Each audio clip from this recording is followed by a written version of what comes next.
పూజారి గారు ఇంటికి రావటంతో నిషా వాళ్ళ నాన్న కూడా ఇంటికి వచ్చి ఉంటారు. ప్రేమ్ నిషాల పెళ్లి కోసం ముహూర్తాల్ని చూస్తూ ఉంటారు. అప్పుడే నిషా వాళ్ళ నాన్న, "ఈరోజు సాయంత్రం నా కూతురు తన ఫ్రెండ్స్‌కి బ్యాచిలర్స్ పార్టీ ఇస్తోంది. బావగారు, మీరు అందరూ తప్పకుండా రావాలి చెల్లెమ్మ" అని వాళ్ళ నాన్న రమాదేవికి చెప్తూ ఉంటే, ప్రేమ్ చాలా టెన్షన్ పడుతూ ఉంటే, చామంతి కూడా టెన్షన్ పడుతూ వింటూ ఉంటుంది.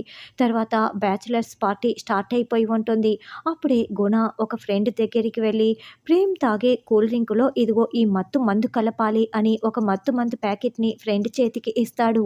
అతను 2 కూల్ డ్రింక్స్‌లో ఆ మత్తు పౌడర్ కలిపేసి ముందుగా ప్రేమ్ దగ్గరికి వెళ్ళి, "ప్రేమ్ సార్, ఇదిగోండి కూల్ డ్రింక్ తాగండి" అని ఇస్తూ ఉంటాడు.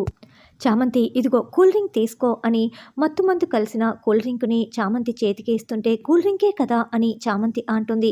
"కూల్ డ్రింకే తాగు, ఏం కాదు" అని అతను చెప్పటంతో చామంతి ఆ మత్తు మందు కలిపిన కూల్ డ్రింక్‌ని మొత్తం తాగేస్తుంది. ఇక్కడ ప్రేమ్ కూడా తాగేస్తాడు.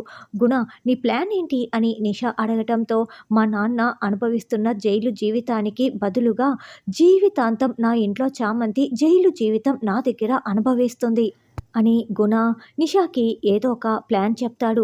"Thank you Guna, thank you so much. మన ప్లాన్ సక్సెస్ అవ్వాలని" నిషా చాలా సంతోషపడుతూ ఉంటుంది. ఆ కూల్ డ్రింక్ తాగిన వెంటనే చామంతికి స్పృహ కోల్పోతూ ఉంటుంది.